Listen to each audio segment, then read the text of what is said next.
Ladies and gentlemen, Excellencies, thank you so much for coming to Tallinn. And, well, just to reflect a couple of facts we heard from the speech of President. 2018, we are spending online 1 billion years this year. If we sum up together all the minutes we all are spending online, I think this is something we never dreamed. This is unprecedented.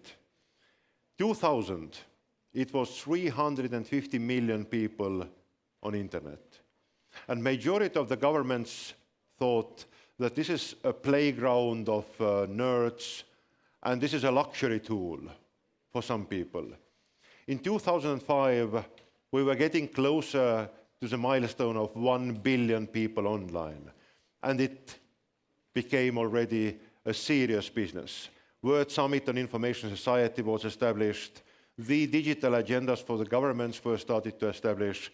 And we need to admit that people did not stop on 1 billion.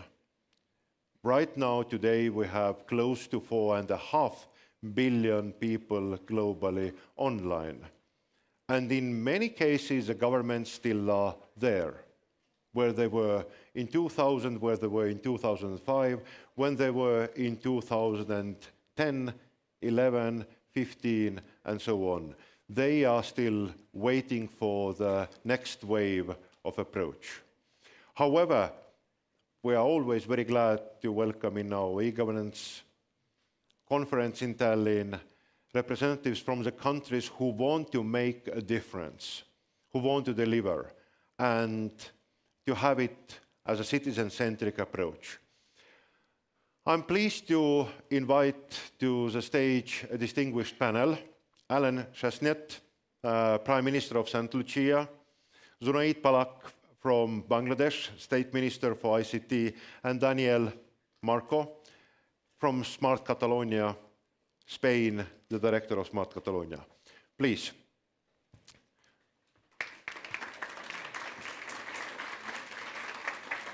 Yes.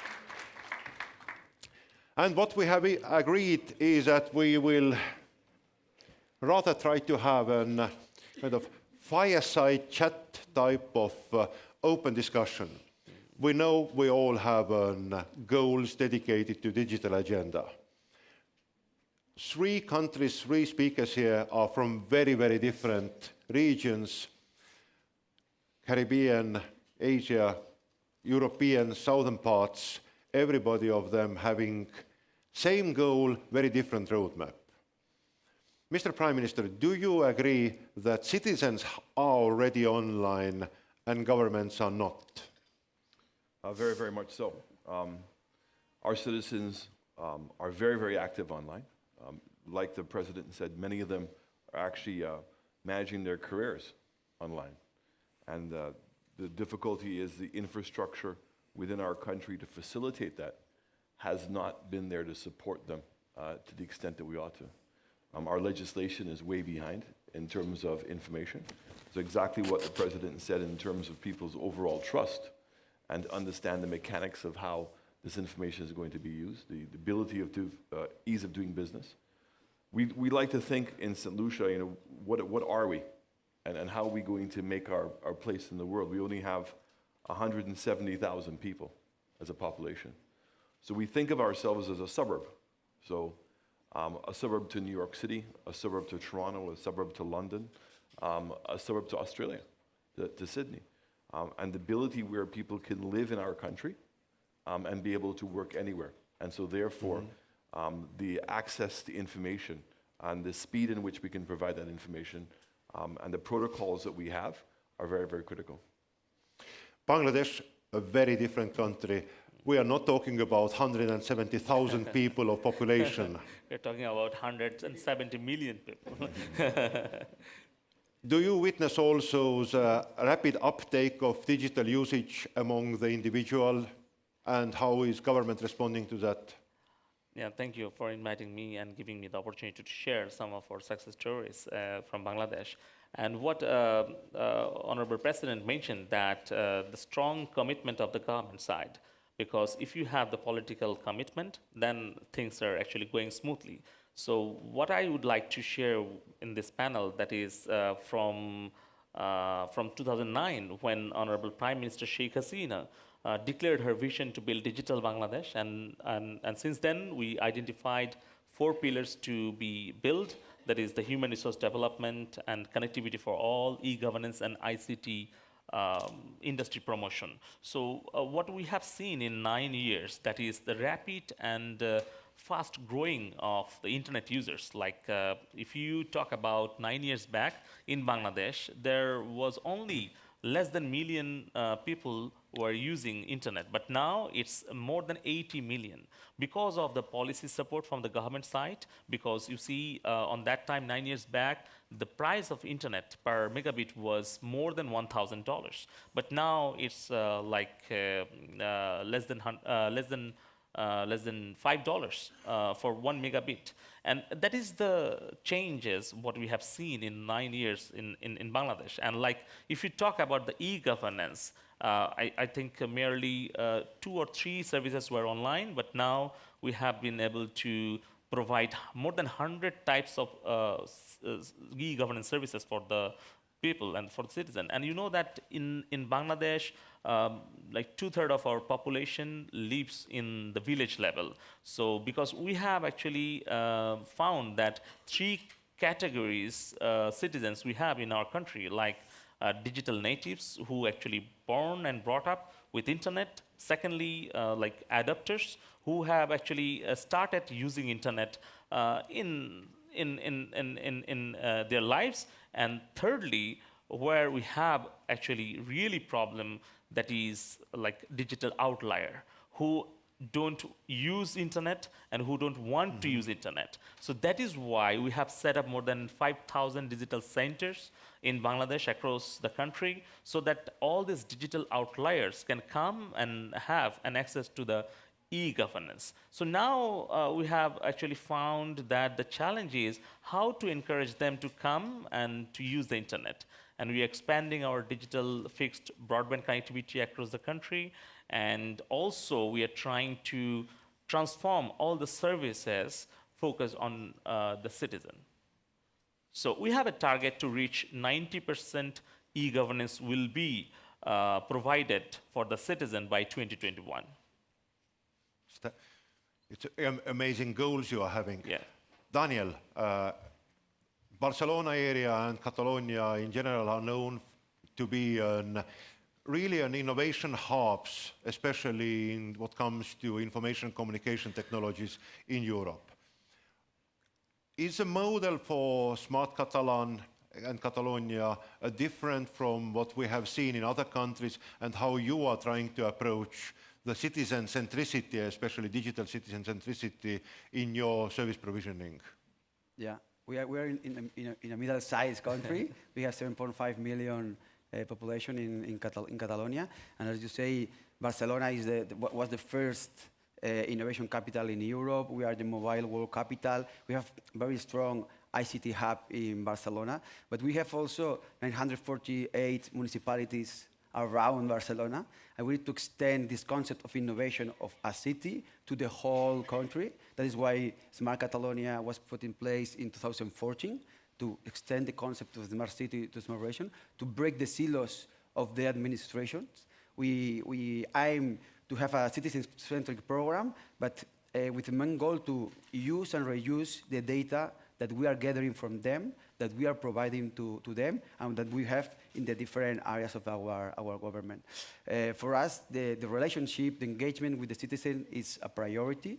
We want to have an administration that is not reactive to the citizen, to be more proactive to that. And to develop this kind of services, we need to have this data in place and put some intelligent processes. And for us was 3 main pillars of our strategy is, first of all, to connect the people. And to connect the people, we have developed a fiber optic network to the whole country. We have right now 6,000 sites from the government connected with fiber optic network. Also to protect the digital environment. cybersecurity development, and a trust environment. And finally, digitize all that we can, digitize all that we provide. And starting with social services, for example, in the health sector, for example. Mr. Prime Minister, Caribbean countries, not only St. Lucia, but also majority of other countries are very small. Even smaller societies than 100,000 are there. And that means that if you want to go digital with a government, you still need to have a competence and capacities to deliver all the areas of digital governance, starting from customs, from border guards, population registry, education, digital health related support systems. You must probably to go for unprecedented and very different routes compared to the countries who have an internal capacity and the abilities to start from developing, administrating. How about collaboration? Do you see that cross-country collaboration in Caribbean area is something which can be served also as a model for e-governance, kind of cross-border e-governance? Absolutely. I mean, in the context of the Caribbean, we call it functional cooperation. So for instance, we can't afford to have our own telecommunications company. So therefore, you have to have a regional telecommunications company. Education. The president was talking about game changers. So why does a child have to go to school between the hours of 8 and 3? Why does a teacher have to be a teacher, and why can't a teacher be a facilitator? Why can't it be that we rely on online for teaching the classes, but the school itself now becomes a learning center? And so therefore, we can't do it by ourselves. It has to be part of our overall integration. But I would say to you that what we try to do in our country to encourage people is to recognize one simple fact. Every single big business or successful organization, large organization in the world has one thing in common. It started small. It started from idea. An idea, and it started small. And so therefore is to get our population to recognize that there's absolutely no way that we're going to generate the revenue or expand our economy looking internal. And therefore, an e-platform gives us the ability to massively increase our overall marketplace. So it's economic incentives you are trying also to build to help the digital economy to boom. It's clearly that, but also in terms of the ability to have an effective government. So by having an e-government, you can increase the efficiency significantly. And certainly in terms of trust, clearing your customs is no longer have to be interacting with a person. The collection of taxes becomes substantially easier. And then government now needs to take on a very different role. And that's really the challenge that we're facing, is for people to be able to accept the new role while embracing this new technology. I presume that coordinating the overall process in Bangladesh is a very different compared to the small countries, and the concept mentioned here by Prime Minister, the functional cooperation, is something you don't need to have at your radar screen, but rather country with a rapid growth, with a huge population, with very diverse areas. How about coordination? Is that the key element in the overall e-governance development process? Yes, definitely. We measure our e-governance system in 3 different dimensions, like how we can reduce time, cost, and visit. So what we found that in different departments and different ministries, they are introducing their individual services for the citizen. So there was no coordination or integration in the system. And then we started working how we can resolve all this problem. And what we found that we need 3 conditions to make e-governance more efficient and effective. what we found that the number one is you should have one verifiable digital identity, where we have actually successfully done 90 million digital identity to the citizens, what Mr. President or Honorable Prime Minister mentioned about. And the second is the digital payment platform. If you don't have the digital payment platform, how you are going to allocate the allowances to the people, or how the citizens, they are paying their utility charges, or what the representative from the Catalonia mentioned about paying the taxes to the government. So the second thing is digital payment platform. And third is interoperable framework, and we should have integration between all the agencies. If we do not successfully do this, it is impossible. So I'm talking about the internal coordination and collaboration between the government agencies.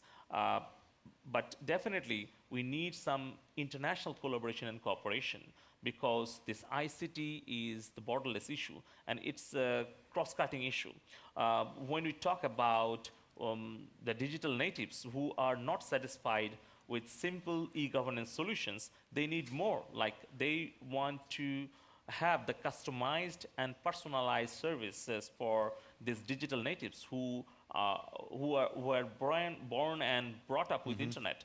Because we have to incorporate and introduce artificial intelligence, blockchain, big data analytics, all these disruptive technologies in this process. Because when we actually have seen that when we have been able to develop 43,000 websites for different government agencies, people are not coming back to the website because every time they're getting the same information.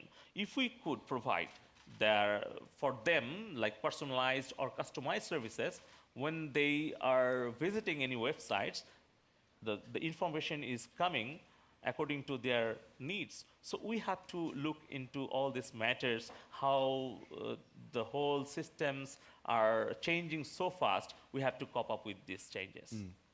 Very clear. Identity, payment system, and integrated platforms. And also framework. Yeah. What we have actually done in Bangladesh, we have developed the National Enterprise Architecture and interoperable framework. And now we are working how we can make this whole system secured. Because people will not actually come to get the services when they will feel insecure. In Catalonia, you are also known by very vibrant young innovators area, and if somebody, then it's you to ask, do Catalan young people, digital natives, we have already number of generations of digital natives born in Barcelona and in surrounding areas. Do you know who they are, what they really want, and how you can deliver to them? Yeah, for us, the digital natives and the young people of our country are really our main focus for our digital strategy, because they will be the leaders of our future.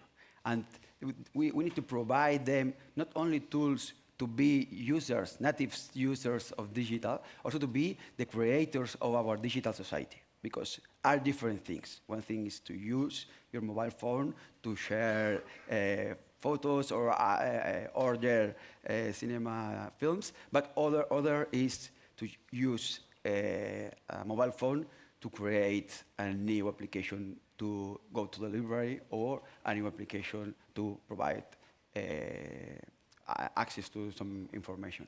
And we did in a program that is called M-Schools, and we are working with these digital native people, engaging them about which are the services that they already have right now, but how can imagine their future.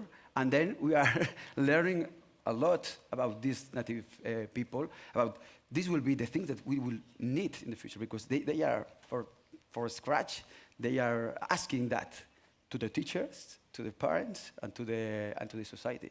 And this is quite relevant. But this is more a living lab model trying to put in place with them. But also with the startups that we already have in our country, we are developing some strategic programs with a quadruple helix model, because innovation is everywhere. We will talk about the secret of digital is analog, because it's people. When we are talking about people, we are talking about public administration, the servants, the workforce of the administration, the economy, private companies, the entrepreneurs, the startups, the leaders of private companies, about the academia, teachers, researchers, and about the civil society, about the users, the people, the associations, and so on. All these 4 stakeholders are led by people, and we need to collaborate with these kind of new environments, with living labs, open innovation programs, and trying to put challenge on these environments to define the solutions, but not define the solutions from the government or from the private sector, trying to define the solutions all together, and later on provide public policies, and maybe the borders in public and public sector are different in the digital society. The President of Estonia was talking about the physical borders, but also the relationship borders in digital society are different than in the physical world. It's very interesting now to get really to the issue of borders and internationalization. On the international scenery, we see that governments recognize that they need not only to provide the services and have a control of their physical territories, but also more and more also dealing with their citizens' digital habits and digital life. Majority of governments know now that they are also responsible and need to find the ways how to protect their citizens online. In the same time, I would say out of 25 apps in mobile phones, out of the 10 most popular services, they are not these services developed or operated or legally framed in St. Lucia or in Bangladesh or in Spain. They are somewhere else. How do you recognize, do people come to Santa Lucia government and say, please protect our rights online. We need to know what government is doing to ensure that my rights also in digital world are protected, that I can trust digital world as much as I trust my local life here? The sad reality, the answer is no, because we're not providing a lot of services online. The introduction of blockchain creates a new opportunity for us. So the idea of having one CSM for every service in St. Lucia, now we can get away from that, because now you have the ability of connecting individual databases. So you can have a health database, you can have your driver's license, you can have your civil status, you can have your tax. They don't have to be on the same platform anymore, but blockchain gives you the ability of connecting it. I think that cryptocurrency and CTOs in particular brings up the challenge you're talking about, is that you have new technology in which it's going to be accessible to your citizenry, and people don't understand it. In fact, governments don't even understand it. Governments are struggling to put regulations in place, and you're constantly bombarded when you're dealing with technology. How do you marry regulations with innovation? Because one can seem to be counterproductive to the other, counterintuitive to the other one. And so it's to find that platform that continues to protect the citizen, but at the same time does not disrupt or limit innovation in any particular way. But as we're seeing, we have the first back-of-the-house artificial intelligence in St. Lucia. We're now doing more coding in classrooms. More and more people are starting to use their smartphones to be able to function. And I think that the question of protecting information and individual rights will now become more eminent as we're now connecting those databases. So as blockchain is introduced, So I think that what you've done here, in which your protocols are, okay, if the government is going to use the information, they're accustomed to being asked whether they can use that information. We don't practice that on paper. So government has it on paper, government is sharing that information internally, and so that's individual information that we've never treated as an individual right. So it's only now that we're introducing an e-government system that now is arising. Mr. Prime Minister, can you imagine that there is regulations that encourage and stimulate innovation? Yes. And again, cryptocurrency is a classic example. In Santa Lucia, how you treat cryptocurrencies, for example? Well, I think globally how we're going to treat it. So the fact is that it's an asset, and what gives it its value is how it's going to be protected. And so when we speak to a lot of the people in that industry who are scared of regulations, but now recognize that it can only have its true value if, in fact, in law, it is recognized and protected. And so therefore, the regulations is not one in terms of how it's guiding the industry, but protecting the asset. And so I think that that's applicable across the board with all kinds of information. I agree with the President wholeheartedly when she said that you have to be careful as to what you start with first. And it's about building up the confidence of people.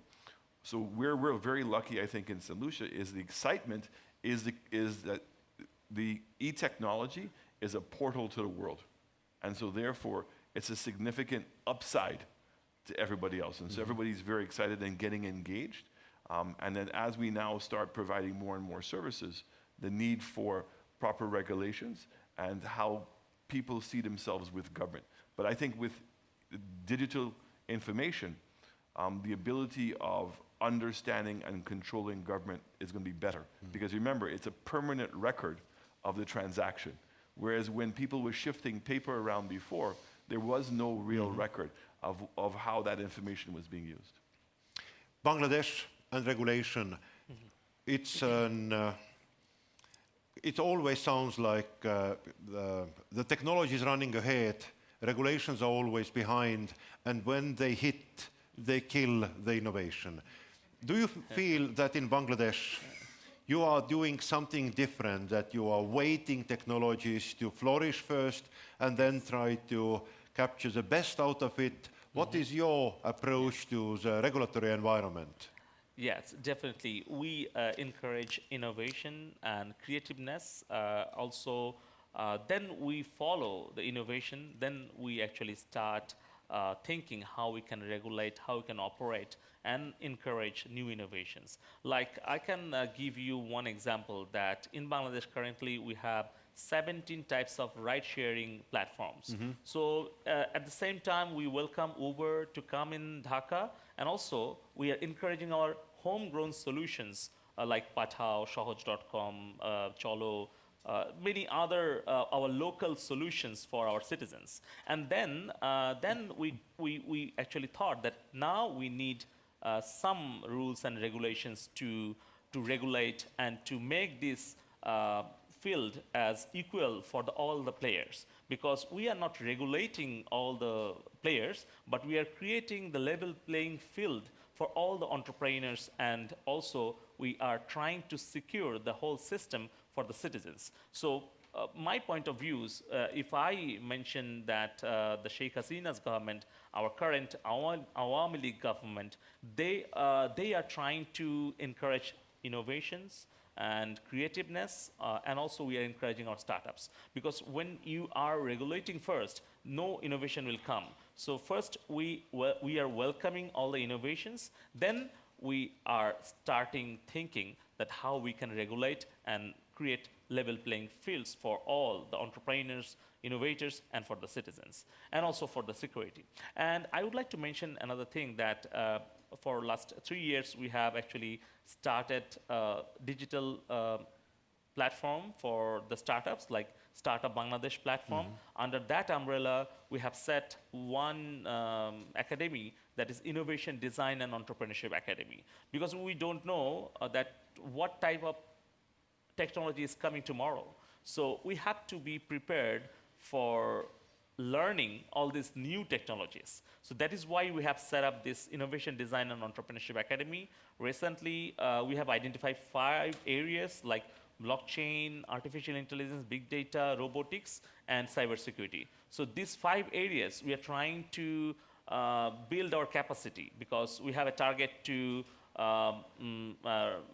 develop 5,000 experts in 5 areas by 2021. And you know that we are the second largest online workers in Bangladesh after India because we have more than 500,000 online workers who are working, sitting at the home from Dhaka or anywhere in Bangladesh to the globe. What Honorable President mentioned in his speech, that someone sitting from Dhaka working for Australia and marketing some products for Estonia or Santa Lucia or Catalonia. So this is happening now in Bangladesh. So what we consider as government for citizens, like different steps we have to cross, like first the information providing from the government side to citizen, what we have done, like 43,000 websites and many other things. Second is interaction, like we are encouraging our government offices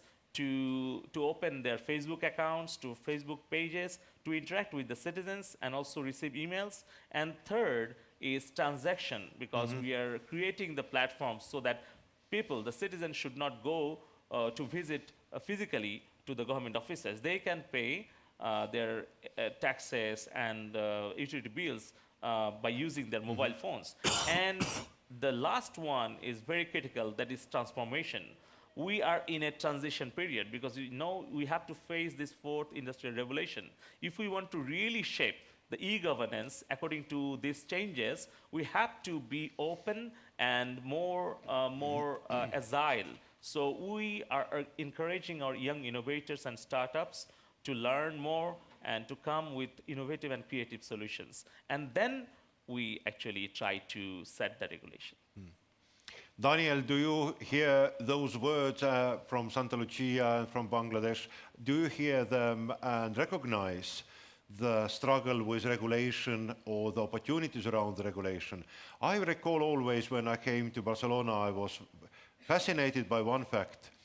You were the first city who transferred graffiti into an art on a kind of regulatory and level and embraced it. And I have to say later on, it turned out something which is a significant landmark and part of design and part of the sign of your city. But regulatory environment, new ideas, new technologies. Are governments afraid of those new technologies? Is Catalan region, is Spain afraid of technology? Yeah, sure. We are not the same as you, because most of the regulatory environment that we are talking right now are from the Spain state or in European level, because there are a lot of rules that are in a European level. But and normally the regulatory environment are conservatory ones, and they want to keep the people and see how it's going, this kind of rule, and later on go back to define it. But what we need to do is, knowing about the current situation of regulation, we can do a lot of things, and how we can help companies and citizens to stress at maximum the regulation environment. One example is we have signed last year a very, very strong unrestricted regulatory environment for drones in Spain, because it was not regulated at all, and it was only you can fly in rural areas, for example. But from our perspective, before we want to wait to the regulatory environment, we prefer to test which kind of services we can do with this drone technology in the rural areas. And now we have the most important companies in drones in Spain, for sure, and almost in Europe, in the agricultural environment, electrical inspection, and different areas. Why? Because we focus our companies and our services in the There's lots of regulation that were open. Was it thanks to the fact that you did not regulate, or was it the fact that you intentionally communicated to the entrepreneurs and businesses that we keep that regulatory sandbox open for a playground for a time being? Yeah, maybe it happens because if you have the opportunity to regulate, you cannot tell the companies, we will wait, but start by this. In this case, we didn't have the opportunity to regulate, and we were arguing with the state of Spain to open the regulation, and we put in the side of the companies, trying to boost as much as possible and more flexible regulation, and also to strengthen the capabilities that they have. And also within the government, because we are now using drones in security or inspection of the grants in the agricultural sector that we have done, because we need to be the first of innovator in some of these areas, because otherwise you are not confident. People are confident with you. Thank you. Ladies and gentlemen, in this conference room and the ones following us over the internet, we had